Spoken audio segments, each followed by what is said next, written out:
মুসা সাহাবে ডাক দিয়া কয় বাবা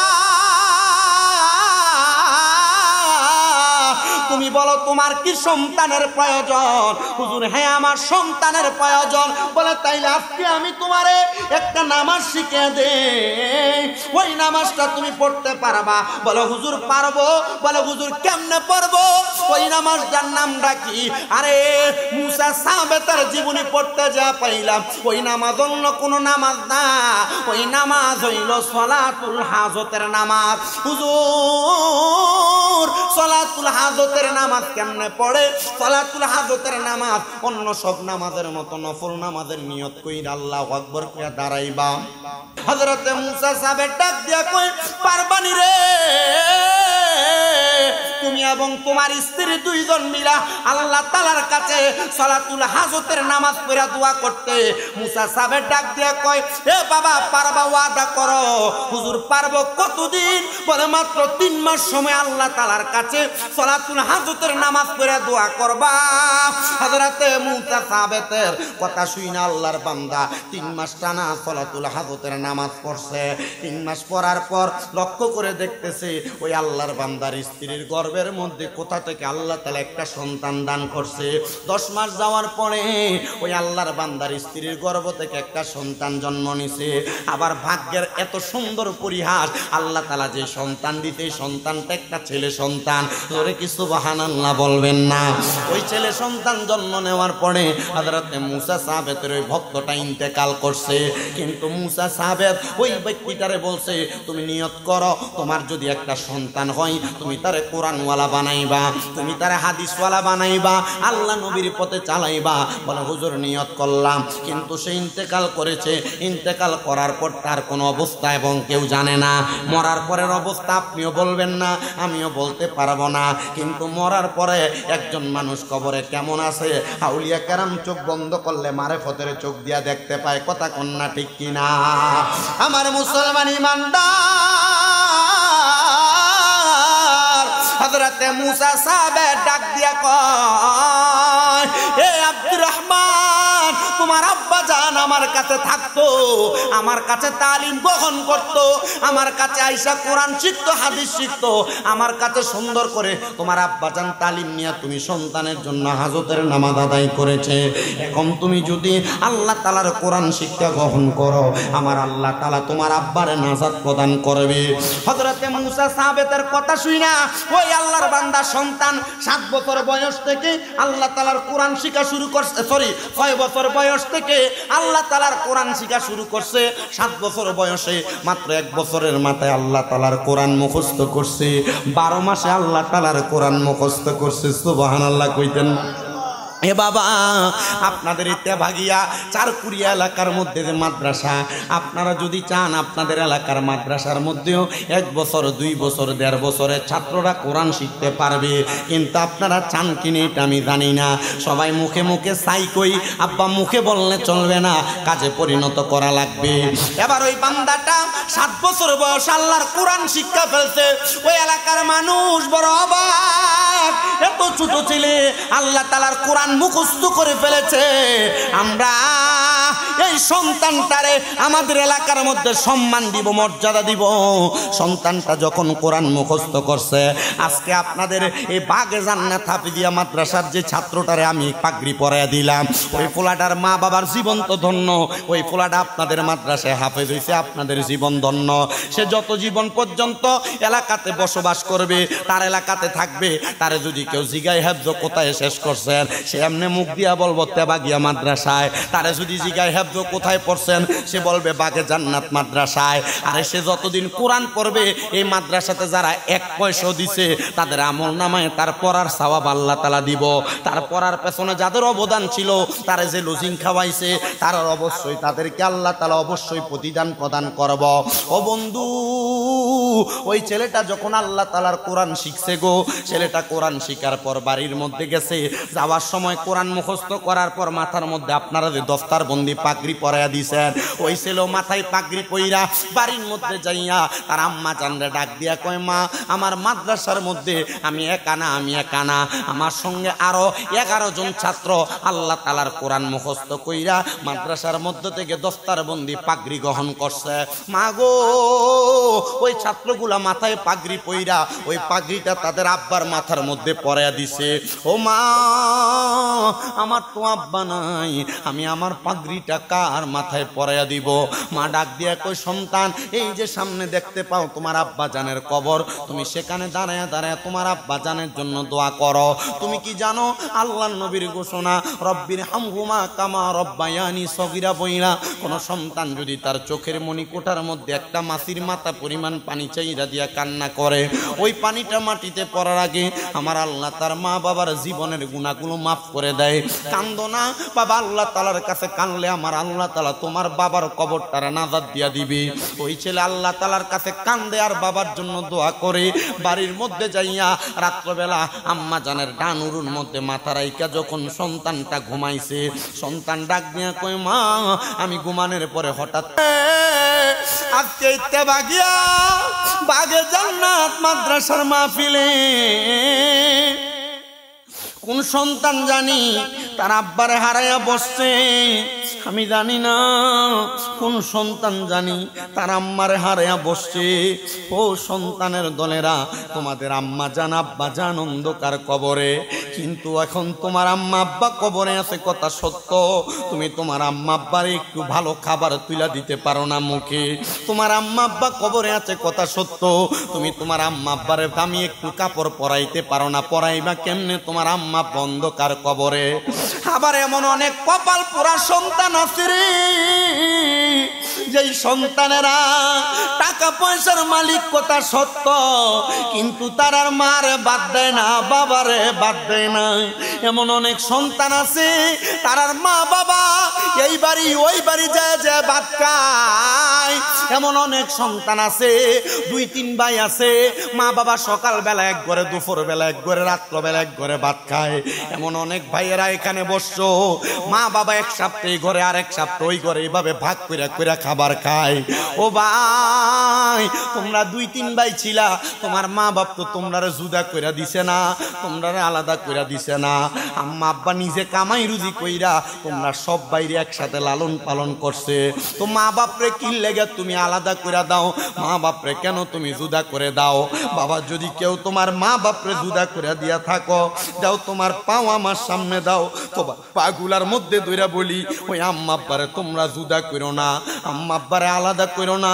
আল্লাহর নবীজি জানিয়ে দেয়, কোন সন্তান যদি তার মা বাবার পেছনে মাত্র 1 দিরহাম খরচ করে, আল্লাহ তাআলা তার মা বাবার দোয়ার বরকতে ওই সন্তানকে লক্ষ লক্ষ দিরহামের মালিক বানিয়ে দিবে। সন্তান, ওই মা বাবারে যদি কেউ জুদা কইরা থাকো, আজকে তোমার পায়ে ধরে মাপ চাই। তুমি তোমার আম্মা আব্বারে আজকে এখান থেকে বাড়িতে যে পাগুলার মধ্যে ধরবা, ধরে বলবা, মা ও আব্বা জান, আপনাদের পায়ে ধরে মাপ চাই, আপনারা আর জুদা খাওয়া লাগবে না। এখন থেকে আপনারা মা বাবা এক ঘরে বসে খানা খাইবেন। 3-4 ভাইয়ের ঘর থেকে 3-4 রকমের তরকারি আপনার সামনে আসবে, আপনাদের যেটা দিয়া মন চাই সেটা দিয়া খাবার খাবেন। মা বাপরে এই কথাগুলা যখন তুমি বলতে পারবা, তখন মনে শান্তি পাইবা। কিন্তু অনেক সন্তান চিন্তা করে, হুজুর আমি কেমনে আমার মা বাবার কাছে মাপ চাইমু? আমার তো মা নাই, আমার তো আব্বা নাই, আমার মা বাবা অন্ধকার কবরে। সন্তান, আম্মা আব্বা কবরে, আম্মা আব্বার কাছে মাপ চাওয়ার কোনো সুযোগ নাই। আমি বলবো, যদি সুযোগও না থাকে, এখানের মধ্যে বৈশা সন্তান তুমি লাখ টাকার মালিক হইতে পারো। তুমি একটাবার চিন্তা করে দেখো, আম্মা আব্বা যদি বাইসা থাকতো, আম্মা আব্বার যদি তুমি মাসে 1000 টাকার ফল কিনা খাওয়াইতা, 12 মাসে 12,000 টাকা লাগতো। ও সন্তান, আরো সহজভাবে বোঝার চেষ্টা করো, আম্মা আব্বার যদি তুমি ভাত খাওয়াইতা, পুরা বছরে কি তোমার মা বাবার পেছনে 1 বস্তা চাউল লাগতো না? একটা একটা সন্তান চিন্তা করে দেখো, আম্মা আব্বা যদি বাইচা থাকতো, মা বাবার পেছনে যদি মাসে 1000 টাকার ওষুধ খরচ লাগতো, তুমি কি 1000 টাকা খরচ করতা না? 12 মাসে 12,000 টাকা লাগতো। সন্তান, তোমার টাকার অভাব নাই, সম্পদের অভাব নাই, মা বাপ তোমার সম্পদ দিয়া গেছে, টাকা পয়সা দিয়া গেছে। আমি আজকের এই বাগে জান্নাত মাদ্রাসার মধ্যে জান্নাতের ভাগীদার হওয়ার জন্য আমি একটা সন্তান চাই, যেই সন্তানটা বড় মুখ করে বলবে, হুজুর আমার মা নাই, মার জন্য দোয়া চাইয়া আমি মাদ্রাসাটার মধ্যে 20,000 টাকা দান করব। পারলে নগদ দিবা, না পারলে 1 মাস পরে দিবা, না পারলে 5 মাস পরে দিবা, না পারলে 1 বছর পরে দিবে, অসুবিধা নাই। একজন শুধু নিয়ত করবেন, হুজুর আমি 10 টাকা 20,000 টাকা মাদ্রাসার জন্য দান করব। আসেননি একজন বাবা, আল্লাহর কাছে আমি মুসাফির মানুষ, দোয়া করব আল্লাহ যেন আপনার বংশের কবরে জান্নাতি খাবারের ব্যবস্থা করে দেয়। কে আছেন? একজন হাতটা বাড়াইয়া বলেন, 20,000 টাকা মাদ্রাসার জন্য দেওয়ার মতো আছেন নাকি? মা বাপরে মোহাব্বত করে, ওরে জান্নাতের চাবি আমার মা গো, জান্নাতের চাবি আমার মা বলেন, জান্নাতের চাবি আমার মা গো, জান্নাতের চাবি আমার মা বলেন, জান্নাতের চাবি আমার মা গো, জান্নাতের চাবি আমার মা। ওরে মা যার বেঁচে নাই তার মতো দুঃখী নাই, মা যার বেঁচে নাই তার মতো দুঃখী নাই, খালা ফুফু মায়ের মতো না মা গো, জান্নাতের চাবি আমার মা বলে, জান্নাতের চাবি আমার মা গো, জান্নাতের চাবি আমার মা। দিনওয়ালার দেশত আশিকে যখন যায়, হইল জাগানো মদিনাত রাখিয়াই তো চাই, মদিনাওয়ালার দেশত আশিকে যখন যায়, হইল জাগানো মদিনাত রাখিয়াই তো চাই, হইল জাগানো মদিনাত রাখিয়াই তো চাই।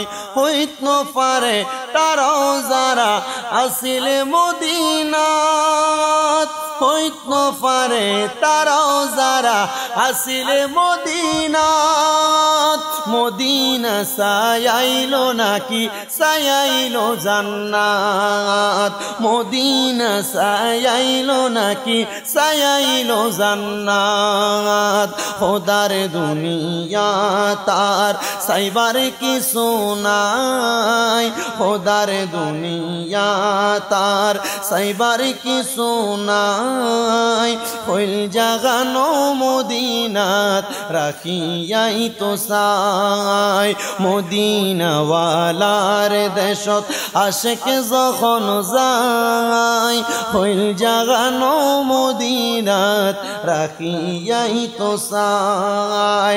লাওয়ারিস নই গুনাহগারর হাসরর মাডত, রহমতর চাদর যখন মুস্তাফার আতত, লাওয়ারিস নই গুনাহগারর হাসরর মাডত, রহমতর চাদর যখন মুস্তাফার আতত। হডে যাইব উম্মতে ওয়ালা উম্মত ফালাই, হডে যাইব উম্মতে ওয়ালা উম্মত ফালাই, হইল জাগানো মদিনাত রাখিয়াই তো চাই। মায়া বেগিন ডালি দিয়ে বানাইয়ে আল্লাহ, এদিন মায়া আর নবীরে লাগে তাল্লাই, মায়া বেগিন ডালি দিয়ে বানাইয়ে আল্লাহ, এদিনে মায়া আর নবীরে লাগে তার লাই চোখ লাগিব আহমদ সাইবার মতো সাইবার লাই চোখ লাগিব আহমদ সাইবার মতো সাইবার লাই হইল জাগানো মদিনাত রাখিয়াই তো চাই মদিনাওয়ালার দেশত আশেক যখন যায় হইল জাগানো মদিনাত রাখিয়াই তো চাই আলহামদুলিল্লাহ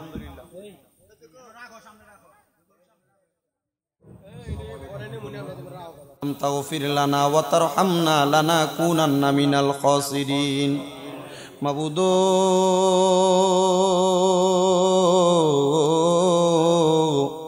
ও দয়াল আল্লাহ একটু রহমতের নজর কইরা তাকে দেখেন আল্লাহ এই কুমিল্লা জেলার অন্তর্গত তেবাগিয়া চারকুরিয়া বাগে জান্নাত হাফিজিয়া মাদ্রাসা এতিমখানার হাফেজ ছাত্রদের পাগড়ি প্রদান উপলক্ষে ওয়াজ ও দোয়ারা মাহফিল সাজাইয়া এলাকার ওলামায়ে কেরাম দাড়ি পাকা মুরব্বী বাবারা যুবক নওজোয়ান ভাইয়েরা ছোট্ট ছোট্ট মাসুম বাচ্চারা পর্দার অন্তরালের মা বোনেরা আপনি আল্লাহর দরবারে গভীর রজনীতে মাপ পাওয়ার আশায় দুইটা হাত বাড়াইছে গো আল্লাহ যারা তোমার কাছে মায়া লাগে পছন্দ হয় ওই হাতের উসিলায় আমরা প্রত্যেকের জীবনের গুনাহ তুমি আল্লাহ ক্ষমা কইরা দাও আল্লাহ তুমি যদি আমরারে মাফ কইরা দাও আল্লাহ কারোর কাছে কোনো জবাব দেওয়া লাগবে না যদি রহমত দিয়া ভরপুর কইরা দাও তোমার রহমতের কোনো কমতি হবে না তোমার রহমানুর রহিম নামের খাতিরে আমরা প্রত্যেকের জীবনের গুনাহ মাফ কইরা বেগুনাহ মাসুম বান্দা বানায়া দাও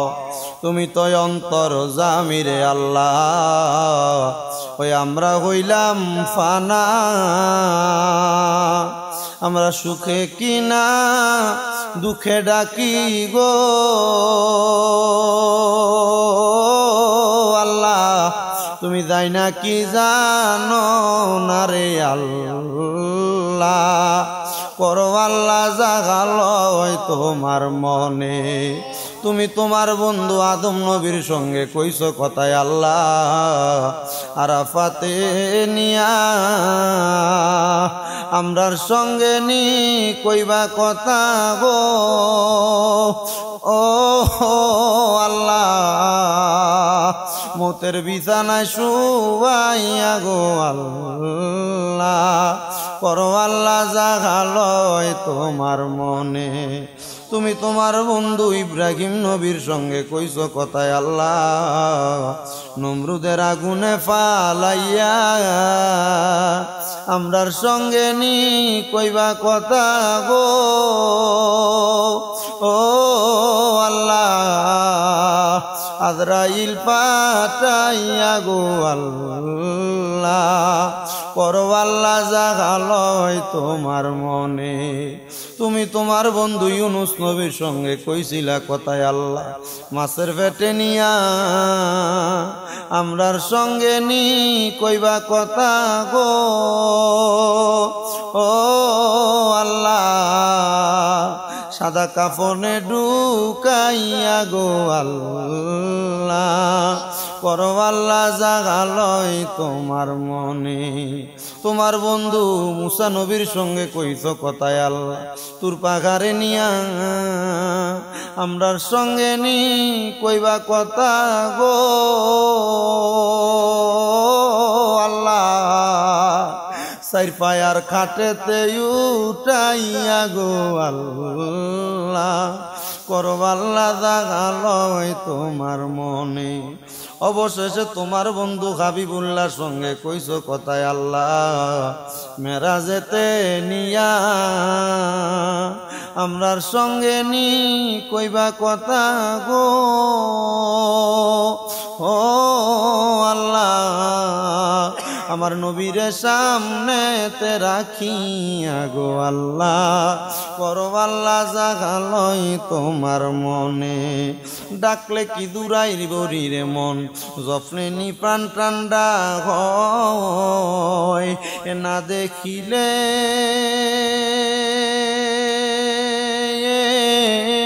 দুই নয়নে নয়ন রে আল্লাহ করো আল্লাহ জাগালয় তোমার মনে মাবুদ এইটা ভাগিয়া চার কুরিয়া বাগে জান্নাত আপে দিয়া মাদ্রাসা এতিমখানার মাহফিলের মধ্যে আমরা যারা হাত বাড়াইলাম এখানে সব চাইতে বেশি গুনাহগার আমি শামীম রেজা আমার গুনার দিকে তাকাইলে বড় ভয় লাগে না জানি এই গুনার কারণে কোন দিন আজরাইলে আমরা রে পাকড়াও কইরা ফালায় আল্লাহ আমার গুনার দিকে না তাকাইয়া অনেক খাদেম খলিফা সাহেবানরা আছে অনেক সালেকিন অনেক আশিকিনরা আছে বিশেষ করে পীর মাশেক দরবার তরিকতপন্থী ভাইরা আছে আল্লাহ তাদের প্রত্যেকের হাতগুলার উসিলায় আমরা প্রত্যেকের জীবনের গুনাহ তুমি আল্লাহ ক্ষমা কইরা দাও ও দয়াল আজকের মাহফিলে যারা টাকা দিয়া পয়সা দিয়া শ্রম দিয়া বুদ্ধি দিয়া পরামর্শ দিয়া মাইক দিয়া লাইট দিয়া প্যান্ডেল দিয়া মিডিয়ার বাইরা সম্মানিত শ্রোতা মণ্ডলীরা আল্লাহ প্রত্যেকের দোয়া তুমি কবুল মঞ্জুর করো আমার পর্দার আড়ালের মা বোনদের দোয়া তুমি কবুল মঞ্জুর করো অনেক প্রবাসী ভাইরা বিদেশ থেকে দোয়া চাই আল্লাহ আমার প্রবাসীদের দোয়া তোমার দরবারে কবুল মঞ্জুর করে নাও আজকের মুনাজাতে কে জানে হাত বানাইছে কার জানি জগতের মধ্যে বাবা নাই যে বাবা রিক্সা চালাইয়া মাটি কাইটা মাথার গাম পায়ে ফালাইয়া পরের বাড়িতে বদলার কাজ কইরা সন্তানরে মানুষের মতো মানুষ করার জন্য আব্বা নিজের রক্তরে পানি বানাইছে এমন আব্বা যাদের অন্ধকার কবরে রে আল্লাহ আব্বার কবর জান্নাতের বাগান বানায়া দাও ও দয়াল কে জানি হাত বাড়াইছে কার জানি জগতের মধ্যে মা নাই হায়রে মা যেই মা 10 মাস 10 দিন গর্ভে ধারণ করছে সন্তানের প্রসব বেদনা সহ্য করতে মার বড় কষ্ট হইছে নিজে না খেয়া সন্তান খাওয়ায়া বড় করছে কার জানি এমন মা অন্ধকার কবরে এমন আম্মার কবরে আর আযাব দিও না মরিয়া গিয়াছেন আল্লাহ যারার মা ও বাপ মাফ করিয়া দেন না গো আল্লাহ কবরের আযাব আল্লাহ যাদের মা বাবা বেঁচে আছে হায়াতে তৈয়বা নসিব করে দাও বিশেষ করে আমার আম্মা যেন সুস্থ আজকে 1 মাস 3 দিন পর্যন্ত বিছানার মধ্যে পড়ে আছে হাঁটতে পারে না আমাদের নিজেদের মনের মধ্যে সান্ত্বনা দেওয়ার মতো কেউ নাই রে আল্লাহ আল্লাহ জানি না আমাদের কোন পাপের কারণে কোন গুনাহের কারণে আপনি আমাদেরকে শাস্তি দিতেছেন আল্লাহ মাপ চাই আপনার দরবারে তওবা করি আর কোনোদিন আমরা গুনার দিকে পা বাড়াইতাম না আমার আম্মা জানকে আপনি পরিপূর্ণ সুস্থতার নিয়ামত দান করেন বহু উলামায়ে কেরাম পীর মাশায়েখ বহু ছাত্ররা দোয়া করছে বহু মানুষ দোয়া করছে আমার আম্মার জন্য আল্লাহ আপনার গায়েবী মদদ দিয়ে আমার আম্মাটারে পরিপূর্ণ সুস্থতা নসিব করে আল্লাহ গায়েবী মদদ দিয়ে আমার আম্মাটারে পরিপূর্ণ সুস্থতা নসিব করেন এই মাদ্রাসার মধ্যে যারা যারা দান করেছে করবে নিয়ত করেছে প্রত্যেকের দান কবুল মঞ্জুর করেন আমার জহির ভাই উনি নতুন টেন্ডার পেয়েছে কাদের আল্লাহ ভাইয়ের কাজকর্মের মধ্যে বরকত দান করেন নিয়ত করেছে ভবিষ্যতে আরো কাজ পেলে মাদ্রাসায় দান করবো না দানগুলো কবুল করেন আল্লাহ মাদ্রাসা কমিটি সহ পাশের আলিয়া মাদ্রাসা কমিটি সহ যারা মাদ্রাসায় দান করে করবে ছাত্রদেরকে লজিং খাওয়ায় মাদ্রাসার বেতনের টাকা দেয় টাকা বিভিন্ন রকমের টাকা পয়সা দেয় আল্লাহ তাদেরকে তুমি ধন সম্পদ দিয়া বিভিন্ন ভাবে বরকত দান করো ফরিয়াদ এই মাহফিল কিয়ামত পর্যন্ত কবুল ও মঞ্জুর করে নাও আল্লাহ ব্রাহ্মণপাড়া থেকে আমার একজন ভক্ত আম্মা জান উনি দোয়া চাইছে আল্লাহ আমার আম্মা জানটাকে তুমি কবুল করো না স্বামী দুনিয়াতে নাই ওনার সন্তানদের জন্য দোয়া চাল্লাও ওনার দোয়াগুলো কবুল ও মঞ্জুর করে নাও বিশেষ করে গাইবান্ধার গোবিন্দগঞ্জের আমার একজন আম্মা জান উনি দোয়া চাইছেন আল্লাহ ওনার নাতনিটারে আপনি কবুল ও মঞ্জুর করেন আমার একজন ভক্ত সুহাগাজির শামীম তার আম্মু সুস্থ সেও সুস্থ আল্লাহ তারে শেফা দান করেন আল্লাহ বিশেষ করে আমার আরেকজন ভাইজান উনি দোয়া চাইছে ফ্রান্স থেকে আল্লাহ ভাইজানকে কবুল ও মঞ্জুর করে নেন আমার মা মনোরা খাতুন লন্ডনের মঞ্চিস্টার থেকে 30 খতম কোরআন কারীমের জন্য দোয়া চাইছে আল্লাহ আমার মায়ের কোরআনুল কারীমের খতমগুলো কবুল ও মঞ্জুর করে দোয়া আপনার দরবারে বকশিয়ে দিলাম কবুল ও মঞ্জুর করেন ও দয়াল ফরিয়াদ তোমার দরবারে মরণ দিবা দুঃখ নাই তবে বেঈমান মানে মরণ দিয়েন না মরণের আগে বারবার মক্কা মদিনা তাওয়াফ জিয়ারত নসিব করায়া আখিরি জবানে মধুর কালেমা পড়ে দিয়েন লা ইলাহা ইল্লাল্লাহ মুহাম্মাদুর রাসূলুল্লাহ সাল্লাল্লাহু আলাইহি ওয়াসাল্লাম আসসালামু আলাইকুম।